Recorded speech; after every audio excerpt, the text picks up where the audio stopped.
On today's show, two-time World's Toughest Mudder podium winner, Erin Rost. This is the World's Toughest Podcast.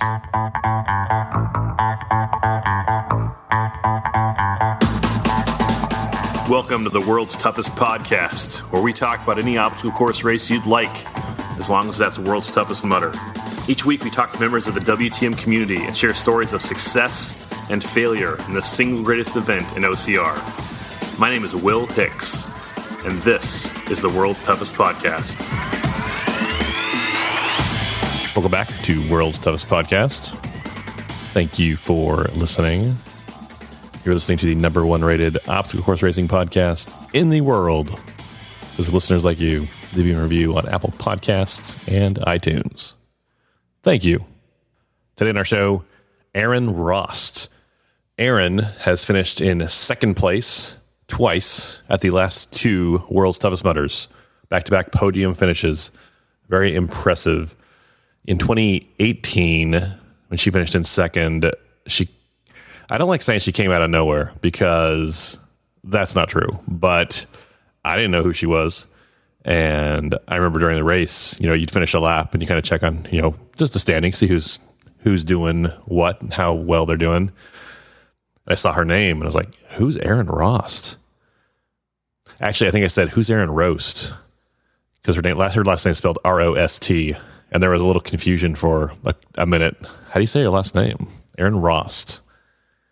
And she finished in second, did well, 75 miles. And then she got second place again in 2019. So we talk about that. We talk about the difference going from not well known to very well known and meeting other high level athletes like Amelia Boone, who she's watched for years and now she's racing against her. And it's a good conversation. We're talking in a minute. Before we do, let's talk some news. Tough Mudder and Spartan Race. What's going on? Not a lot new since last we talked. But there is a date on the calendar next week, January 24th, for Tough Mudder's bankruptcy hearing. So that is when we will know more. And when we get that information, we will pass it along to you. Listen here, listen to the OCR report. Follow the OCR report on Instagram for more information. If you want more podcasts and more information about what's going on with Tough Mudder and Spartan Race, listen to the OCR report and listen to our other podcasts. Listen to Obstacle Running Adventures, listen to OCR Talk, listen to Overcome and Run. I talked with Jason Dupree and Anna Landry about all this stuff. That'll be in another episode. It'll be actually an episode of the OCR report coming out soon. I'm optimistic. It's not a done deal. Nothing is set in stone yet. But all I can say is I'm optimistic and I feel good about it. And stuff is going the right direction for Tough Mudder right now. So I'm planning on being at World's Toughest in Dallas. I'm planning on being at Toughest Mudder LA. And I'm playing with the idea of going to the other two 10th anniversary races. You know what? Toughest Mudder UK, it's been going on, this is the fourth year it'll be out there, and I haven't been to one yet. I would love to go to Toughest Mudder UK this year. I don't know if it's going to happen or not. I don't know if my traveling out there will happen or not, but I'm confident the race will be. So, looking forward to that. Before we talk with Erin Rost, let's read some iTunes reviews. 5 stars. 5 stars. 5 stars. 5 stars. 5 stars. 5 stars. 5 stars. 5 stars. First review is from Juddy Buddy Balls. Okay. Juddy Buddy writes, 5 stars. This podcast is a great companion to keep you informed and pumped for WTM and toughest events. Thank you. We're going to call you Juddy Buddy. Appreciate the kind words. I hope you are pumped.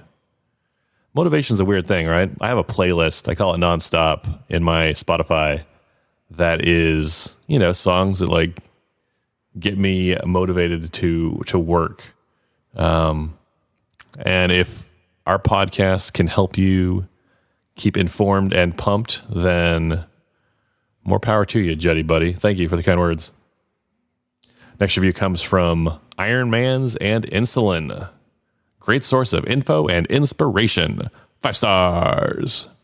First timer for 2019, and this has been an invaluable resource for info about the race, tips, tricks, and overall info. Must listen. Thank you, Ironmans and Insulin. I'm glad you like it. Last review comes from Bradley B15. Love it. 5 stars. This podcast is a must listen to get pumped for WTM. I only wish there were more episodes. I try to save them to listen to while training, as it really sets the tone. Yo, demand, Will. Thanks for doing this. Super sorry to hear about your injury. Thank you, Bradley.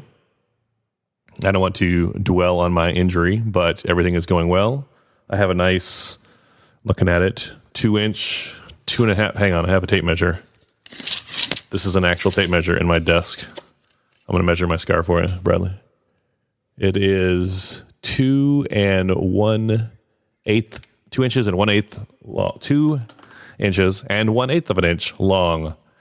So anyway, it looks pretty cool. My arm's at like 80%. I can start rehab PT next month. Like light exercise like swimming and stuff like that. So it's all good.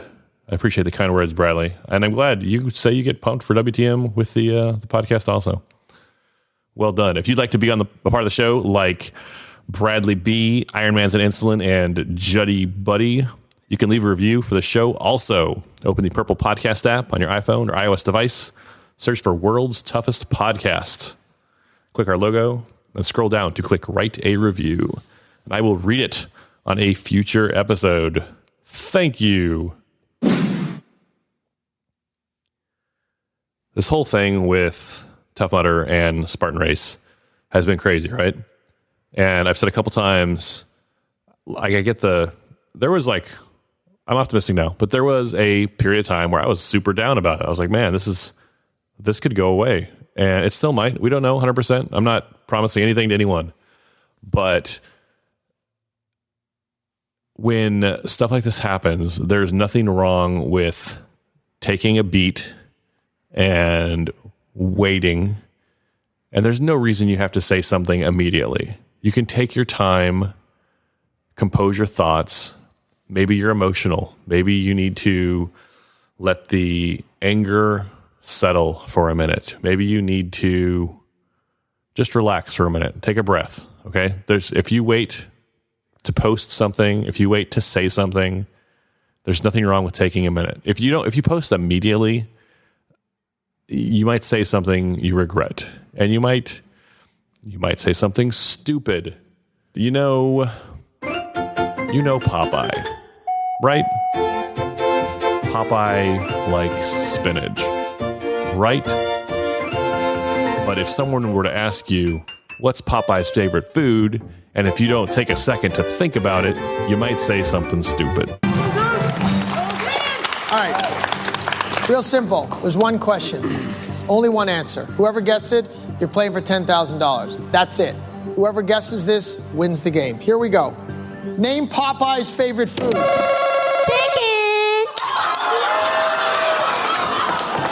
Oh my God. Show me chicken! Now, I know it's a game show, and I know it's high pressure, and you're playing for money, and sometimes you feel like you have to say something immediately. And when you do, you say something you might regret. Name Popeye's favorite food. Chicken! The thing that kills me about that sound clip is how confident she is. Chicken! Like, I know what the right answer is. Chicken! Do you remember, like, 10 years ago, maybe 15 years ago, when Jessica Simpson and her husband, who was in a boy, but Nick Lachey had a reality show, and they were eating chicken of the sea, which is a brand name of tuna. And Jessica asked Nick, is this chicken or is this tuna? Do you remember that? Is this chicken what I have, or is this fish? I know it's tuna, but it says chicken. Chicken! By the sea. Is that stupid?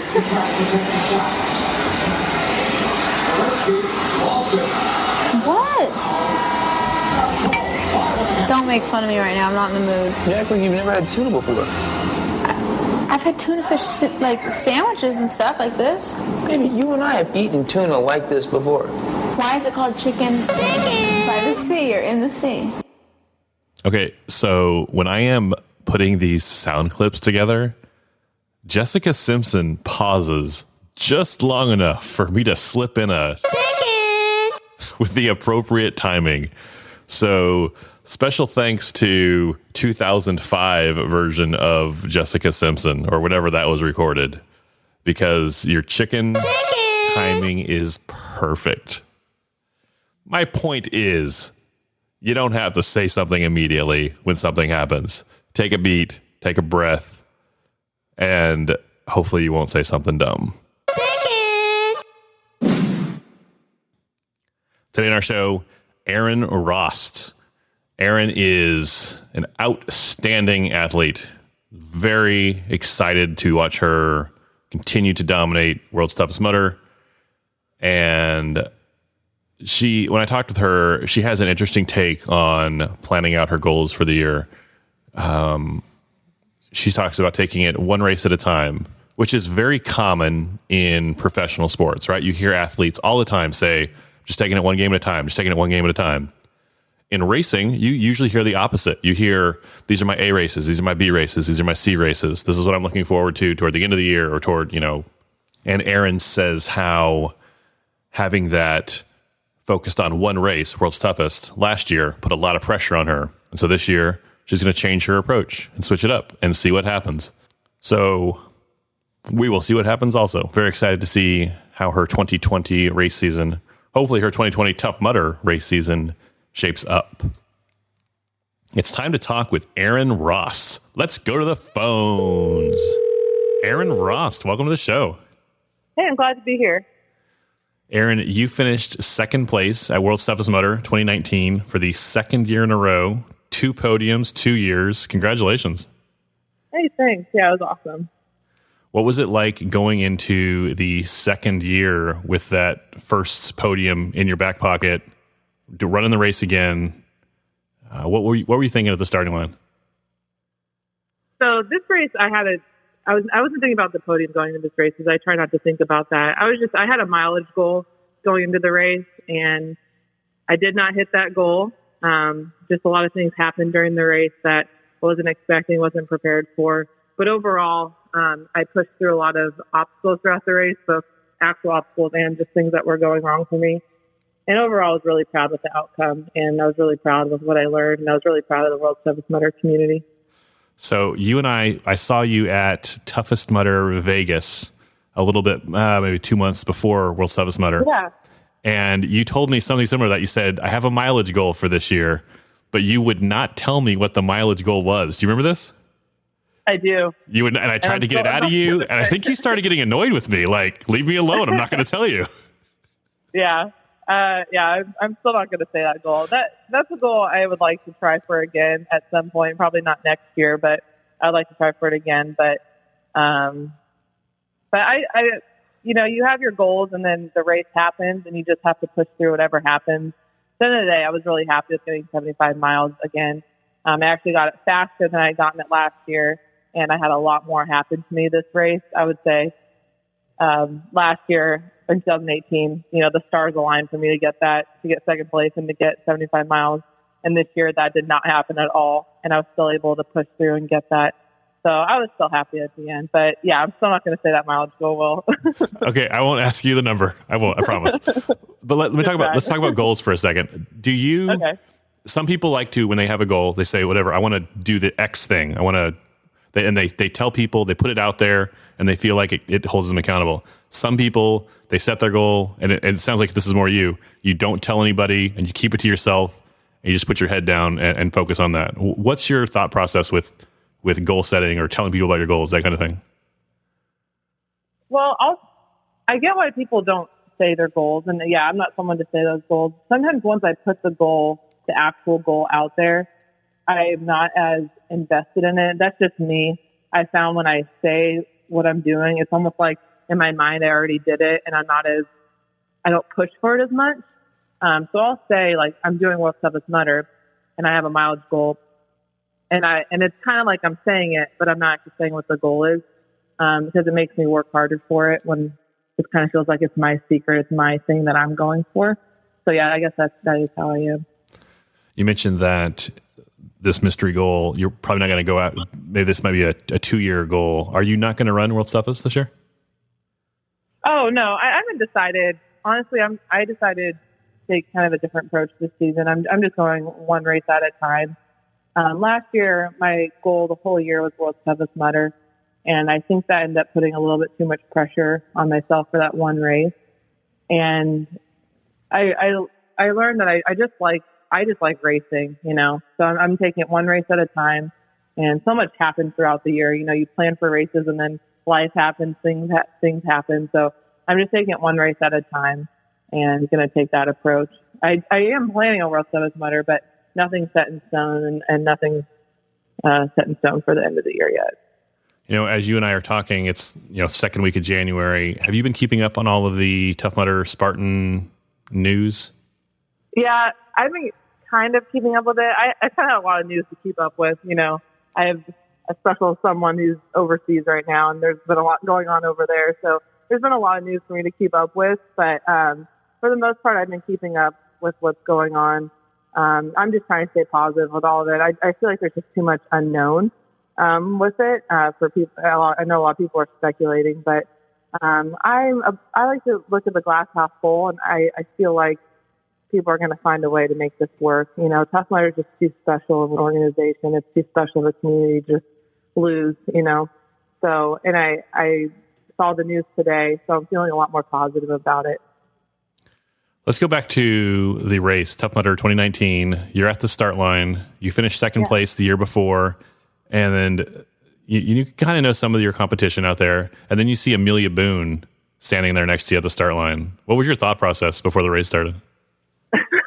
I was so excited to meet her. I was actually talking to Chris Mendoza before. He's friends with her, and he was going to introduce me, and then I walked up and saw him and saw her, and I was already kind of nervous. It was already the start line, and then I met her, and she's like, "Oh, I've heard so much about you," and I was like, he heard me from Chris.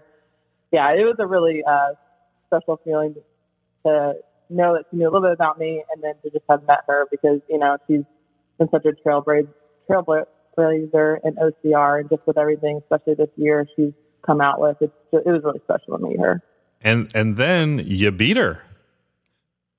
Oh, I wouldn't say no. I mean, she was racing more for fun and everything. No, I would never say that. And, she was a sprint lap champion, which is amazing, and still finished a lot of mileage after that, which is impressive.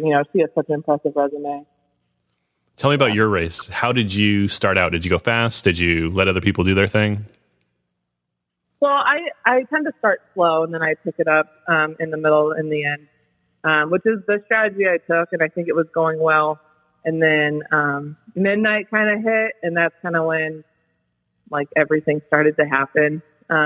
Just in the beginning of the race, I was starting to cramp early on, which is not something that's happened to me in several years of racing. And then just kind of had a lot of issues throughout the night. But as far as pacing goes, I started slow, tried to pick it up a little bit, and then just wasn't able to. End up slowing down a lot at the end. And then in the morning, I ended up hurting my wrist pretty bad. And I think it was sprained because I couldn't use it for 2 months after. Last couple of weeks, I've finally been able to use it again. And so that happened about 6 o'clock in the morning. So I had to do about 3 more laps after that with a hurt wrist.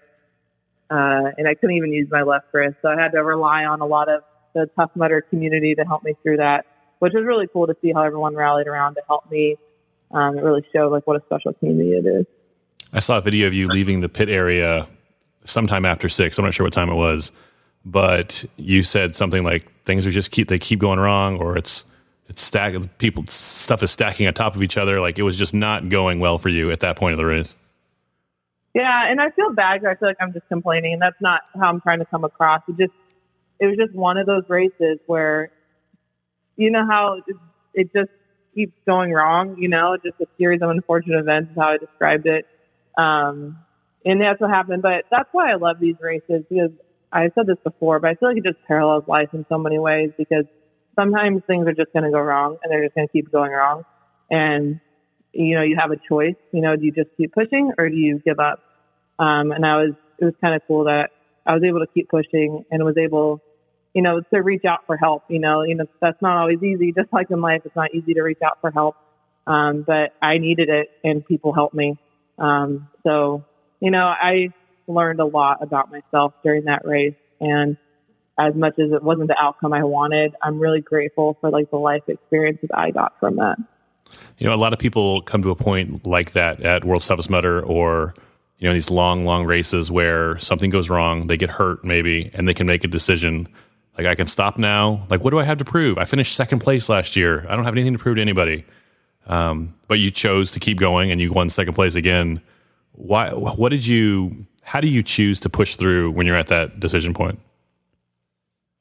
I think it's kind of like what your standards are for yourself. Like I like to think that I have a standard for myself that I don't quit. And when I start something, I finish it. Even if it's not pretty, even if it's not my best, I finish what I start. And that's kind of was my mindset during this race. I mean, you can ask my coach. I was struggling. But in my mind, I was like, I am not stopping. I will finish this race, even if I have to crawl to the finish line. And that was really like where I was at. Even though there were some times in the middle of the night that I was very close to, I couldn't get my shoes, like a lot of stuff happened. I couldn't get these shoes back on. I couldn't get my wetsuit back on. I was having a lot of GI issues and it was just a mess. But I was like, I'm not stopping. So I will walk for 8 hours if I have to. And that's kind of what I ended up having to do. But, I just think it's one of the standards we set for ourselves, that I'm not going to quit. And that was kind of what I thought during that race. So it's not even an option. Like, you'd made the decision before you started the race. There wasn't really, you didn't have to decide at 6 a.m. You'd already decided. Yeah. And so during this race, I told my brother, and then in 2018, I told Travis that, you're the only person that can tell me to stop. Because the only reason why I'll stop is if something I'm doing is it could be a serious injury that could get worse.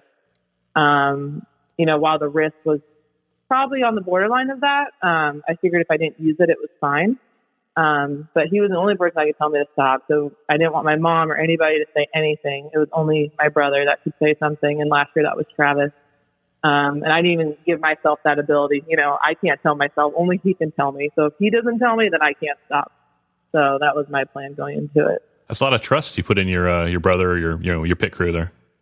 Yeah, that's why I picked those two people, because Travis has, has a medical background and knows me really well. And then my brother has a pretty extensive sports background and he knows injuries, So I was like, they're the only two that I think that, and they're the ones that could probably take the emotion out of it. Because it's hard to see someone in so much pain and not tell them to stop. So sure, especially I did put a lot of trust in them. Like your mom, I'm sure she's like, Erin, you don't have to do this. Like, why? Yeah. Erin, I'm sure you probably told your brother, like, make her stop. She gave me the look, and that's why I was like, Mom. And that's why she was in Australia with me, and she gave me that look, and I was like, you can't say that. You cannot say that. I mean, just tell me to keep going. So, because your mom, wants to, cares about you and. It's tough to see you in pain. Absolutely. We don't like seeing our... Yeah. You don't want to see your kids in pain or hurting. I mean, you're proud of them, but you don't want to see them in pain. Yeah. Tell me about the finish line. What did it feel like to cross the finish line?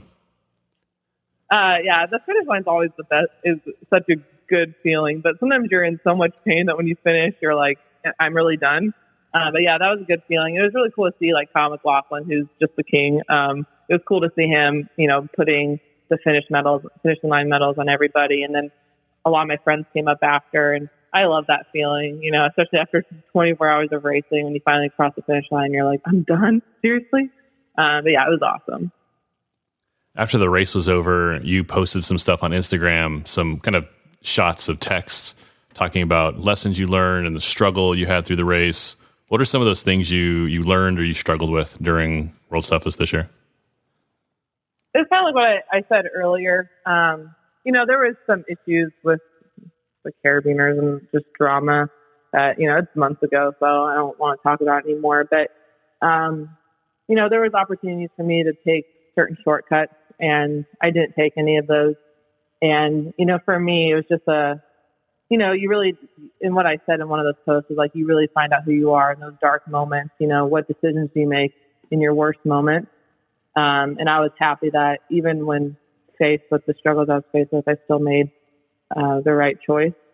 And it's hard sometimes when, your back's against the wall and you're emotional and you're tired to make those decisions. And I was happy that I'm like, even in my worst moments, I'll still pick the honest route. And then the other one I made was just kind of about the community.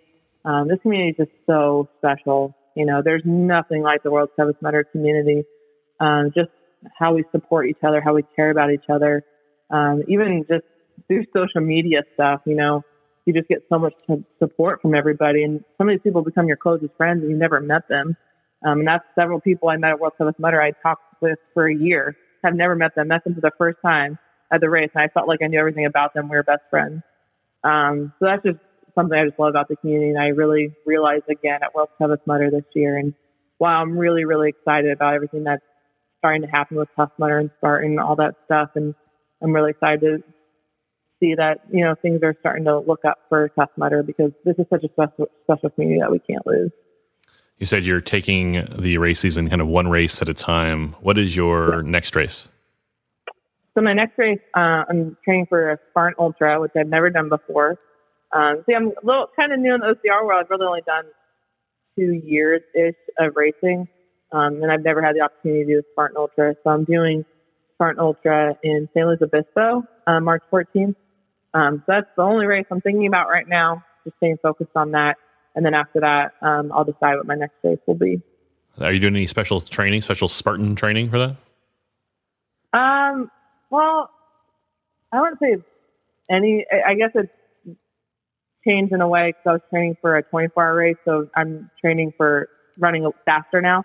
And I'm really trying to work on my grip strength because I guess, and that's an area we all need to be better at as OCR people. But, so yeah, I've been working on the grip strength and then just getting faster, trying to get faster. Erin, do you have any sponsors or anything you want to plug, send people toward? I don't have any sponsors, but there's someone in a group I'd like to just thank publicly. My coach, Dennis Welch, I've been training with him for a little less than a year, and he's just been unbelievably supportive, just as a coach and as a friend. And then the Endurance Project, the team I'm on, just the support and kindness and generosity I've gotten from them. I know some of them are going to listen to this, and I just want to thank them publicly for all their support, and I'm excited to train with them for another year. Erin, how can people follow you on social media? Well, they can follow me on my Women'sonian account, which everyone asks me what that means. So it was just a joke between my boyfriend and I, and he came up with, well, you're kind of like an Amazon woman, so you should name it Women'sonian, and then it just kind of stuck. So yeah, you can follow me Women'sonian. That's my handle. That's the kind of name you could little kind of handle you could trademark and put on T-shirts or something. Yeah, that's what he keeps saying. I was like, we're not there yet. Erin, any last thoughts on World's Toughest Mudder or anything else? No, I just thank you to the community and keep positive thoughts, prayers, everything for everyone to work hard to get this merger going. And thank you, Will Hicks, for everything you do for the community. I'm happy you're back on with podcasting again. Erin Rost, thanks much. Yeah, thank you. Special thanks to Erin Rost for appearing in this episode. Well done, Erin. After Erin and I talked, Carlo Piscatello was at a show with Amelia Boone, and they shared this on Instagram. We would totally wish you were here. It's just kind of a short trip. There's a lot of music going on in the background. Running is great, and doing obstacles is fun, but the relationships that come out of World's Toughest Mudder are the second best thing about it. It's cool to see Erin and Amelia becoming buddies. The first best is the Sweet Bibs. A special shout out to Mike Stefano of Obstacle Running Adventures. He is doing some exciting things on his podcast this week with strength and speed. Evan Perperis. Go check that out. Leave him a review. Tell him what you think. Leave us a review on Apple Podcasts. Tell your friends. I will talk with you soon. Go spend time with someone you love.